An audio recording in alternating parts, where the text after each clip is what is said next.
Minha opinião sobre o pastor Cláudio Duarte. Tá? Primeiramente, o pastor Cláudio Duarte é um pastor bolsonarista e a gente vê isso nitidamente na sua capacidade de falar bem, né, do governo Bolsonaro e falar mal do Lula, né, falar mal do governo do Lula. Isso daí, talvez essas viagens a Dubai seja uma caixinha de Natal que esses caras ganham, né, por conta disso daí. O pastor Cláudio Duarte, ele, como comediante, ele tem umas narrativas legais, às vezes tem umas pregações legais, mas eu não considero, cara, assim, eu não gosto muito dessas bobeiras, né? Mas é um cara assim, né? Eu tenho essa questão do posicionamento de não gostar muito de pessoas ligadas ao bolsonarismo, ainda mais quando se trata de pessoas evangélicas, mas eu tenho pessoas que são bolsonaristas que eu gosto, pessoas que a gente gosta daquela pessoa, né? No caso do Cláudio Duarte aqui, eu não sou muito fã dele, não. Essa comparação de dízimo e devorador aqui não tem nada a ver, cara. O cara está comendo um churrasco, o cara está. Você acha que a carne de um churrasco vai faltar para um pastor que está em evidência aí na mídia? Não vai faltar. Eu acho engraçado as palestras que o Duarte faz. Eu acho que algumas questões não poderiam ser evitadas, a questão de sexualidade. Eu acho que para o pastor não tem que falar dessas coisas, tá? Eu acho que o Espírito Santo ele capacita as pessoas a entender o que é certo e errado. A igreja não precisa de discernir esses tipos de coisa. Mas tem aquelas pessoas que ainda nem têm o Espírito Santo, mas acho que não cabe ao pastor falar essas coisas, tá? Eu acho que o pastor tem que preservar a sua santidade, né? E eu não vejo os pastores modernos preservando isso. Por exemplo, o Rodrigo Silva é um cara muito inteligente nas questões de historiador, né? Nas questões de falar de coisas, traz coisas boas, coisas, novidades, né, sobre Israel. Mas o posicionamento dele foi totalmente pró-Israel. Quando está vendo a Palestina sendo dizimada por Israel, ele faz um posicionamento desnecessário, né? Eu acho que pediram a ele para fazer para trazer essa questão. E cara, quando você faz um posicionamento desse, você está ajudando a política internacional a se manter fazendo aqueles ataques terríveis. Você vê que o presidente Lula se posicionou contra o Netanyahu, e agora os Estados Unidos também está se posicionando contra. E o Joe Biden foi repreendido dentro de uma igreja, tá? Então ali pode talvez ser o caminho para os Estados Unidos também acabar com a guerra na Ucrânia. Então, tipo assim, cara, enquanto tiver à vontade, esse povo, aquela guerra na Ucrânia lá, ela já acabou, cara. Só que, tipo assim, os caras estão lá ainda, fora, longe da família. Aquilo já acabou. Aquilo ali já era para ter um acordo entre a Ucrânia e a Rússia, que a Ucrânia não passaria mais para a OTAN, os Estados Unidos aceita a derrota e ponto final, que o Putin não vai arredar o pé. O cara iniciou uma guerra. Aquilo ali, cara, é uma atrocidade. A atrocidade que está fazendo com aquele povo. Eles estão esquecidos na guerra. A pior guerra que existe é aquela que você fica esquecido. Porque todo dia tem morte, todo dia tem ataques e não funciona mais nada. Tu acha que mercenários estão lá ainda? Mercenários ficam nos primeiros meses da guerra para ganhar um dinheiro e depois mete o pé. Eles não têm compromisso não, filho. Eles sabem que depois a coisa esquenta, né? Quando chega as ajudas internacionais, dependendo do lado que você tá lascado. Então, essa posição do Rodrigo Silva, de só Israel, é uma hipocrisia deslavada, porque um cara não é burro, é um cara inteligente. Tá? É um cara inteligente. Essa postura de ficar defendendo o Ellen White, a igreja sem Ellen White, ela permanece. As escrituras permanecem, não precisamos dos escritos de Ellen White. Mas se vocês acham que precisam, vivam com esses escritos, mas não tente transmitir esse tipo de pensamento para nós que nós não aceitamos. Alguns de nós não aceitam. Então, tipo assim, a gente tem. O Espírito Santo é uma só fé, um só Espírito. Não é possível que a maioria pense diferente. Pelo contrário, a maioria tem que pensar igual. Se é uma só fé e um só Espírito, aí você vê. Uma igreja não pode fazer transfusão de sangue. Uma denominação faz isso. As demais, não todas aceitam a transfusão de sangue. Então estamos todos no inferno. Uma tem que guardar o sábado. As demais todas, no sábado, está na maior farra. Então, tipo assim, há uma só fé e um só Espírito. Será que o Espírito Santo enganou a maioria? Será que o Espírito Santo ele não revelou para a maioria, retificando isso aqui, que o que está certo e o que está errado? Ou ele se identificou para a minoria, identificou o problema para a minoria? Então, cara, é complicado. Então, comparar esse negócio, o cara tá num churrasco lá e o dizimista tá lá ferrado da vida, né? Tá lascado da vida. Realmente é isso que acontece, porque esses líderes de igreja, eles só pensam que é na família deles, cara. Você sabe que no mundo tá todo mundo correndo para pegar uma boquinha, né? Tá todo mundo correndo do trabalho escravo. Se você deixar, o mundo te escraviza. As ofertas de trabalho que você tem aí fora, cara, você tem que ter um currículo de 2 viagens para a Lua e uma para Marte para você ganhar R$ 2.000. Se você quer ganhar um pouquinho acima do salário mínimo, trabalhar um pouquinho menos, você tem que fazer uma série de coisas, de cursos, né? Porque os empregos que tem aí é essa miséria que a gente vê aí. R$ 1.300, R$ 1.400 para trabalhar de segunda a sábado, né? Como é que a pessoa vive, cara? Imagina, você só dorme em casa 4 vezes por semana, bem, que você não precisa acordar cedo, que é no sábado quando você chega, e aí você dorme pro domingo, de domingo você para segunda você já tem que estar de manhã no trabalho, quer dizer, isso vai causar um prejuízo. Eu particularmente, eu colocaria a escala de trabalho 12 por 36 para todo mundo. Acabava com essa palhaçada, né? A pessoa que trabalha em shopping, tem gente que trabalha em shopping de manhã, 6 horas da manhã a 11 da noite, todo dia. Que tipo de vida que essas pessoas têm? Agora, é como diz, tem uma passagem na Bíblia que diz que quem quer ver no pecado, Deus dá trabalho, né? Às vezes o trabalho é para poder neutralizar. Aquela pessoa sem trabalho, ela seria uma pessoa totalmente perdida nesse universo. Então, às vezes, como Jesus fala assim, vinde a mim os que estão cansados e oprimidos, eu vos aliviarei, porque meu fardo é leve, meu jugo é suave. É que às vezes as promessas que tem na Bíblia guardadas são para as pessoas que querem viver em temor. O jugo suave de Cristo são para as pessoas que querem viver em obediência. Os que querem viver na desobediência, eles vão sofrer o quê? O jugo pesado de Satanás, o fardo pesado de Satanás, que é isso que as forças espirituais fazem. É como se você tivesse nesse mundo um portal que te transpassasse para um lugar de repouso. Como o Salmo diz, né? Deitar-me faz em pasto verdejante, guia-me suavemente às águas tranquilas, águas de descanso. É isso que acontece com o cristão verdadeiro, quando ele começa a entrar pelas portas da fé. Ele é guiado às águas tranquilas. Lembra essas águas tranquilas quando o profeta procurou a Deus, viu que Deus não estava no turbilhão, no furacão, ele estava onde? Num lugar tranquilo. Ele estava num lugar sereno. Ele estava num lugar de paz. Então, essas águas de descanso, elas não são dadas a qualquer pessoa. Tá?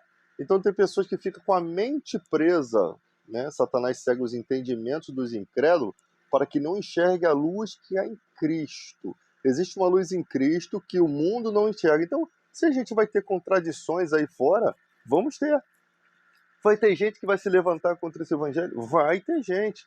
Vai ter gente que vai ter até motivo para se levantar porque vê esses falsos profetas que também são os colaboradores das trevas. São pessoas que, pelo fato de não ter compromisso nenhum com a verdade, eles acabam manchando a imagem de Cristo. Aí o ateu vem com esses argumentos tentando macetar todo mundo. A igreja é tudo isso aqui, porque o cara não conhece, o cara começa a perseguir algo, né? E Jesus fala, aquele que comigo não junta espalha. Ele começa a perseguir algo sem saber que aquela perseguição dele pode chegar ele a conhecer a Cristo. E quando ele conhece a Cristo, ele percebe que não são todas as pessoas que seguem esse pensamento doido aí. Tem muita gente boa que prega a verdade, que se recusa a falar mentira, porque a seara é grande e poucos são os trabalhadores. Como pregarão se não forem enviados? Então, o enviado de Deus, ele fala as palavras de Deus. Então você vai descobrir que tem pessoas boas, pessoas sérias. E esses ateus, eles sabem. Sabe por quê? A maioria deles conhece algum cristão que dá bom testemunho. A maioria. A maioria. Então, tipo assim, ele começa a perceber, cara, eu tenho esse cara aqui, eu tô falando isso aqui, será que tá ferindo o meu amigo lá? Não, não tá ferindo, sabe por quê? Porque o amigo dele sabe que existem muitos falsos profetas, mas que também você tem que entender que assim como há muita gente ruim, há também os bons. Há também aqueles que não se submetem a esse sistema maluco. Há também, e tanto é que nós nos posicionamos junto com os ateus para criticar algo. Quando o ateu fala assim, cara, isso daqui é roubo, isso aqui é... Nós, cristãos verdadeiros, falamos, isso que você está falando é verdade. Se a gente fosse fanático, a gente não ficaria do lado do ateu nessas horas. Então, quando você se posiciona contra um sistema que está corrupto, é sinal de que você é autêntico, de que você é uma pessoa verdadeira. Mas que você também tem que. Você não renega os seus valores. Você não renega que existe Cristo, você não renega que existe uma verdade. Apesar de o cara não crer lá, ou o amigo não crer, você também não renega o que você sabe que é verdade, o que você vive, né? Então é isso que acontece. Aí ficam pegando essas figurinhas aí para lacrar. No momento ali, eu tenho que defender o Cláudio Duarte, né? Infelizmente, não gosto assim, de pastores bolsonaristas, porque eu acho que é um desfavor à vida cristã, porque com o bolsonarismo vem toda a supervalorização de Israel, sendo que as promessas de Deus é para o cristão, cara. Os caras não leem a Bíblia. Se você começa a conversar com o judeu, ele vai negar Paulo de todas as formas. E Paulo é o maior escritor do Novo Testamento, o que escreveu mais coisas. E Paulo diz que a promessa era para os da fé, que foi que Abraão creu e foi-lhe imputado isso como justiça. Quando isso aconteceu? Quando Abraão ia sacrificar Isaac, Deus não permitiu, mas sabia no coração dele que ele estava disposto. E a fé dele justificou Abraão e o caracterizou como sendo pai da fé. E a Bíblia fala que os da fé que são filhos de Abraão, porque a promessa feita por Deus a Abraão era a um descendente, e esse descendente é Cristo, e por causa disso, nós, igrejas, herdamos todas essas promessas que iam vir sobre o povo de Israel. Os da fé que são filhos de Abraão, essa declaração de Paulo, é uma declaração muito forte que passa às vezes despercebida pela Bíblia, e vocês ficam aí puxando o saco de Israel quando os da fé que são filhos de Abraão. Você lembra que os judeus se gabavam que eram filhos de Abraão? Jesus fala assim, das pedras Deus pode tornar filhos. Nós tínhamos o coração de pedra, isso Deus transformou em coração de carne. Talvez ele esteja falando sobre isso, mas Deus fez com que todas as promessas chegassem até nós. Por quê? Porque na presciência de Deus, Deus percebeu lá no futuro, ele já sabia, lógico, percebeu não, ele sabia, que os judeus iam negar Cristo. Simples assim. Olha, Deus deu a condição deles viverem a fé. Deus, tipo, Deus fez de tudo para ajudar eles, mas Deus sabia que mesmo fazendo de tudo não ia adiantar nada, porque eles iam negar. E aí tá lá a profeta, ó, para que vendo não vejam, sabe? A profecia, o profeta acabou cegando eles no futuro. Por quê? Porque Deus olhou para o futuro e viu a história deles, né? E eles simplesmente iam negar o Messias e iam fazer tudo o que quiseram. Tá? Eles iam fazer tudo o que quiseram. É lógico que a crucificação estava nos planos de Deus, tudo seguiu conforme Deus queria que fosse, né? Ele deu o seu filho, ele amou o mundo de tal maneira, né? E Jesus morreu pelo mundo todo, pelos pecados do mundo todo. Mas nem todos irão participar dessa bênção, né? Aqueles que quiserem, está disponível o perdão. Não existe ninguém que não possa pedir perdão no nome de Jesus. Todos têm esse direito na humanidade. Então você percebe que a promessa que era para os judeus, ela acabou sendo desviada para nós. Porque o objetivo de Deus era que através da lei que serviu como aio, viéssemos a conhecer a Jesus, o Messias. Mas só que pelo fato das autoridades judaicas estarem corrompidas, eles mesmos ficaram cegos contra o Messias. Como eles iam proclamar aqueles que eles nem creram? Pelo contrário também, outra ideia também é que muitas autoridades creram, Jesus disse isso, que Jesus era o Messias. Jesus falou na cara dele, muitos de vocês creem que eu sou o Messias, mas não me confessam porque vocês estão com medo de perder o lugar de vocês na sinagoga. Ou seja, eles negaram a promessa mais esperada desde criança. Quando você é um judeu criança, aprende-se desde pequenininho a importância da vinda do Messias. Eles negaram em face, e aquela geração fez com que todas as outras gerações ficassem cegas, porque ali veio um véu sobre Israel, né? Veio um véu sobre tem uma capa que tampa os olhos deles, que até hoje eles não enxergam Cristo. Até hoje. pelo contrário, eles estão esperando um outro, né? Jesus vem cumprindo profecias, nasceu em Belém Efratá, como diz Miqueias 5, né? Tá lá, é cumprido. Do Egito chamei o meu filho. Foi para o Egito quando houve aquela perseguição às crianças. Maria fugiu lá com ouro, incenso e mirra dado pelos magos e ficou no Egito. Cumpriu-se essas profecias. O cara nasce em Belém Efratá e logo depois tem uma mesma profecia falando do Egito chamei o meu filho. Tá, parece que é no mesmo texto ou no outro, seguindo ali um cronograma do que aconteceu de fato na vida de Cristo, né? Então você percebe que as pessoas ficam, Israel, Israel aqui, é o povo de Deus, enquanto Jesus disse, havia muitos profetas na época do profeta Elias, mas a nenhum leproso de Israel, Deus enviou profeta. Havia profeta para curar o povo, mas Deus curou Naamã da Síria, inimigo de Israel. E quando Jesus falou isso, aguçou-se uma ira naquele povo que tentou lhe apedrejar. Jesus estava falando literalmente, a promessa foi tirada de vocês. Deus não está com vocês nesse momento. Aí mostraram o templo para Jesus e discípulos orgulhosos. Olha o templo, Senhor. Jesus fala, haverá um dia que não haverá pedra sobre pedra que não seja derrubada aqui. Ou seja, Jesus profetizou a destruição da grande glória e ostentação dos judeus. Se esse templo não tivesse sido destruído, sabe onde ele estaria hoje? Ele seria aquela mesquita islâmica lá, o Domo da Rocha, que é do lado da mesquita de Al-Aqsa, aquela cúpula dourada que tem em Israel, que as pessoas pensam que é sinagoga judaica. Ali não é templo judeu, não, ali é templo islâmico. Ali estaria esse templo que foi destruído, porque ali estão os dois, dos escombros daquele chão, estão a velha Jerusalém, estão os dois templos ali subjugados, e em cima tem uma religião contrária, concorrente com a religião judaica, que é a segunda maior religião do mundo, que é o islamismo, né, dos muçulmanos, está em cima. E parece que eles precisam construir o terceiro templo ali naquele terreno, ou seja, essa retirada em massa daquela população parece ter o sentido de depois destruir esse templo. Expulsa-se o povo, destrói aquele povo e retoma a força. Foi assim que Israel se lascou quando voltou-se contra os romanos, sem nenhuma direção de profeta de Deus, sem nenhuma orientação divina para fazer aquilo. Porque se os romanos estavam ali no poder e eles confiassem em Deus, o que Deus faria? O que Deus faria? Cara, olha, simplesmente, sabe o que Deus faria ali?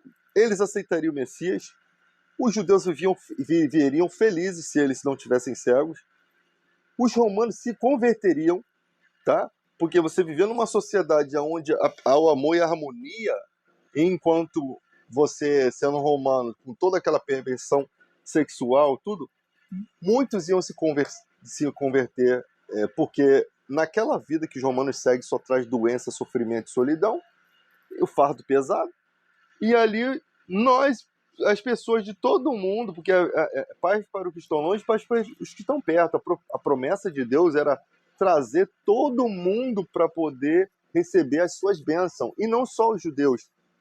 Eles eram um canal. É como a igreja hoje é um canal. A igreja está se corrompendo, atrapalha as pessoas que querem se chegar a ela. Se a igreja vivesse piamente, fielmente, as pessoas que fizessem besteira fossem lançadas para fora, aquele que fizesse palhaçada dentro do templo, que é o que mais tem aí, filmagem de bobeira dentro do templo, desrespeitando, nenhuma religião, cara, que se preze faz bobeiras dentro do templo igual a igreja evangélica. Você não vê na igreja católica ninguém virando cambalhota, ninguém fazendo besteira, né? A não ser algumas que cedem aí para fazer novela e passam-se cenas ridículas dentro da igreja. Nem sei se são igrejas cenário ou se são igreja verdadeira, né? Mas eu acho que tem filmagens que são igreja verdadeira. E igreja não pode ter esse tipo de coisa. Igreja é igreja. Se a gente não respeita nem o nosso templo, você acha que o islâmico dentro da mesquita, o cara tira o sapato, mano. O cara entra com uma pantufa para não, né, porque é costume deles, não arranha nem o chão, não suja nem o chão. O cara não vem com aquela sujeira da rua e entra. Eles têm um respeito pelos templos. Cara, eles estão dando uma lição de vida pra gente, né? De como se trata uma coisa sagrada. E são descendentes de Ismael, tá? Lembre-se disso. São também herdeiros de Abraão, tá?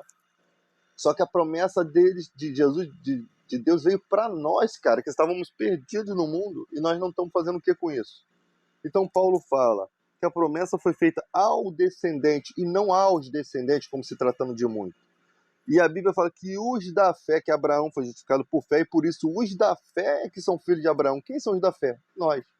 Ele está falando da fé em Cristo, tá? Porque quem é o descendente, não os descendentes? O Abraão, ele é o patriarca de Israel, né? E o descendente é Jesus, o descendente direto. Os da fé são filhos de Abraão. O descendente no singular é Jesus. Então, quando ele fala os da fé são filhos de Abraão, os da fé em Jesus. Não é os da fé no judaísmo. É? Apesar de que tem gente aí que sai da igreja para o judaísmo, tem gente que vai para o povo islâmico. E as questões de Paulo, cara, são muito interessantes, porque o Paulo ele vai totalmente na contramão da questão judaica. Não se permite circuncisão mais, né? Não, se você circuncidar, você está preso na lei. Paulo começa a ir contra aquele sistema religioso. Por quê? Porque é vinho novo. É um novo evangelho baseado em melhores promessas. Paulo não guarda festa, não guarda mais as questões judaicas por completo ali, ele ainda tem alguns costumes ali, mas a recomendação para os gentios que estão entrando não é se tornar judeu, não é se circuncidar. Apesar dele ter circuncidado Timóteo, era uma questão à parte. Não é recomendação de Paulo para que os gentios vivam como judeus. Não é. Não é. É totalmente diferente. Paulo começa a falar sobre essas questões. Porque senão a gente estaria... a lei não justificava ninguém. Quem está debaixo da lei, ele está debaixo de maldição, porque maldito é aquele que não segue todos os critérios da lei, está bem expresso lá. Então, quem está na lei é debaixo de maldição. E ele fala, a lei era ruim? Não, a lei não era ruim, mas ela serviu de aio para nos levar até a Cristo, para levar o povo até a Cristo. No caso, aquele povo que deveria ter sido levado até a Cristo. Aí de lá para cá, destruiu-se o templo. Como se destruiu o templo em 69 depois de Cristo? Os judeus simplesmente começaram a lutar contra os romanos. E Jesus falou, a destruição do templo é iminente. A destruição do templo foi uma provocação dos romanos, né? Aí teve o comandante Tito, depois em 135 mais uma guerra, Imperador Adriano, de 32 a 35, Imperador Adriano dizimou os judeus, mandou para fora da terra. E você falar isso não é ser antissemita não, isso é história. A gente vai falar de coisas assim, a gente, não, você é antissemita, isso é uma declaração ridícula.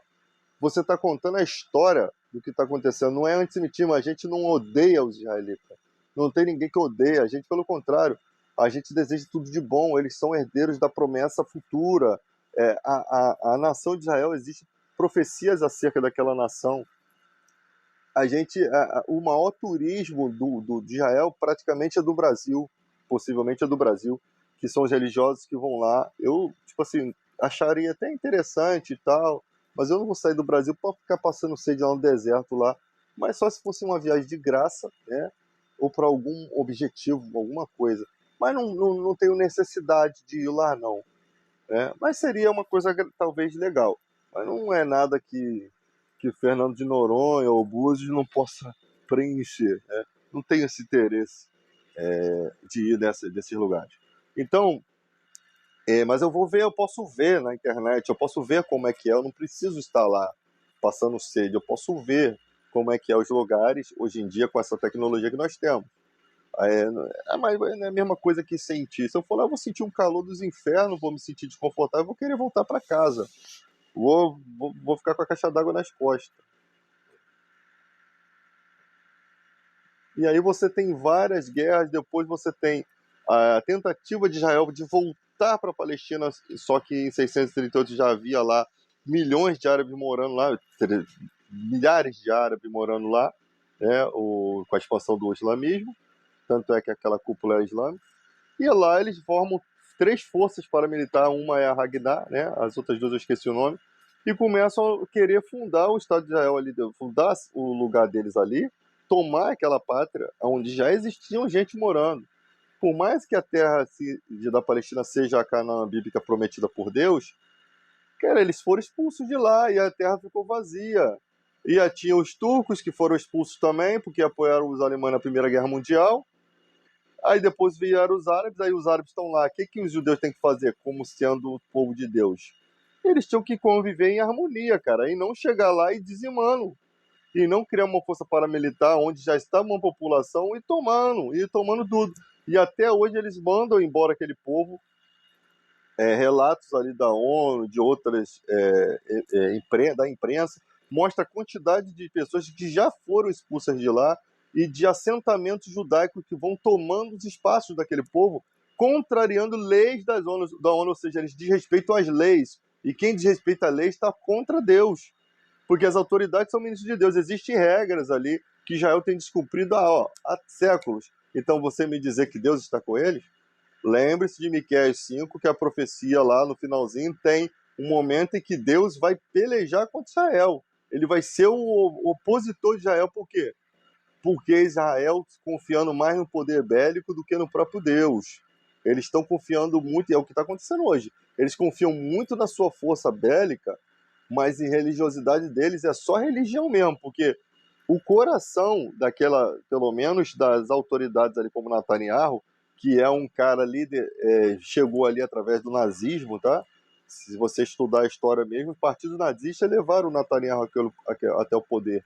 Por isso que o Lula afrontou ele. O Lula, ele cometeu um erro ali, que ele deu munição, mas a revolta de Lula é compreensível, porque o Lula ele diz exatamente isso aqui: eu nunca vi uma matança e uma injustiça tão grande como está acontecendo na Palestina. Aí ele talvez não tenha pensado, ou talvez até tenha pensado em falar isso mesmo, para rasgar o prêmio Nobel da Paz que ele poderia receber, que ele não está nem interessado nisso. Ele está com pena daquele povo mesmo. Ele disse: não, eu vi isso acontecer, e foi quando Hitler fez isso. Cara, isso foi um chute nos bagos, mano. Entendeu? Aí o povo começa a se doer. Você está comparando o Holocausto. Meu irmão, cara, se não existisse nenhuma injustiça acontecendo ali, poderiam, cara, cair matando em cima do Lula. A gente sabe o que é. O Brasil sempre condenou o Holocausto. O partido de direita ligado ao Bolsonaro trouxeram a neta do carrasco do Hitler, mano, aqui no Brasil. Receberam ela com pompas aqui. O Museu do Holocausto surtou. E isso antes, a gente lembra que lá em Brumadinho, o Bolsonaro trouxe os bombeiros israelitas que ajudaram aqui. Então foi uma coisa ridícula o que foi feito pela direita.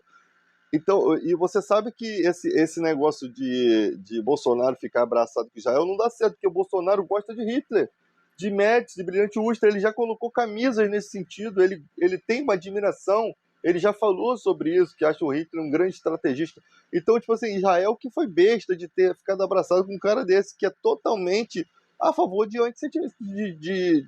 de pessoas que é antissemita. Então, o Lula nunca teve essa postura de ficar com camisa de... Mas o que ele falou, mano, foi dar um estalo, porque se Netanyahu ele é levantado por um partido nazista, o que Netanyahu está fazendo com os palestinos é também algo semelhante ao que Hitler está fazendo. Pode não ser as mesmas atrocidades, mas a diferença é que Hitler tinha toda a liberdade para fazer aquilo e ninguém controlava ele. E matava negros, matava homossexuais, matava todo mundo, inclusive os judeus. Netanyahu não, tem que ter posturas internacionais, porque nós vivemos uma era diferente. Mas se ele tivesse livre, o campo livre, e como essas guerras que acontecem lá longe, que a gente aqui no Brasil fica sem saber, mano, se ele tivesse campo livre era massacre terrível, como acontece no continente africano. Massacres que ninguém fala, ninguém conversa sobre isso, parece até que aquelas pessoas não existem. O país, o mundo é cheio de contradições. Quando a Ucrânia sofreu o baque lá, alguns países estavam, se eu não me engano, na Inglaterra, estavam recebendo dinheiro do governo para poder dar moradia para os ucranianos em casa. Né? Então, dá ajuda a eles aí que a gente financia isso aí. Quando vieram o povo do continente africano em embarcações, ninguém quis recebê-los, porque eram pobres, pessoas de um continente mais pobre, como se essas pessoas não existissem, cara. Então você vê a todo momento um oba-oba acontecendo. Quer dizer, não é uma ajuda humanitária verdadeira, é uma ajuda condicional que divide as coisas, que não está interessado naquela pessoa do continente africano, que chegou aqui com embarcações, sofrendo, muitos morreram, e em condições piores do que as pessoas saíram da Ucrânia, tá? Em condições piores os africanos vieram, porque tiveram que enfrentar, além das guerras lá em Matanças, uma espécie de apartheid, tiveram que ainda vir pelo mar, né? Teve uns caras aí que fugiram por dentro da roda do avião. Tem uma parte onde a roda entra. Os caras ficaram ali, cara. Eles fugiram ali. Viajaram ali com condições terríveis, com fome, com frio, naquela altitude. Então isso daí parece que a mídia se esquece, mano. Porque a mídia ela só causa o impacto, aquele primeiro impacto, depois ela não volta com a resolução daquele, o desfecho daquilo, não. O objetivo deles não é fazer desfecho de nada. O objetivo da imprensa é ganhar dinheiro, notoriedade, vender jornal, revista com as informações. Como é que eu diz? Como é que se diz? A calamidade para a imprensa, ela é um rodízio, ela é uma festa, ela é um banquete. Eles vivem de calamidade. É porque é a imprensa, pelo menos noticia, né? Mas cabe a nós aqui ver o que a gente vai fazer com essas informações.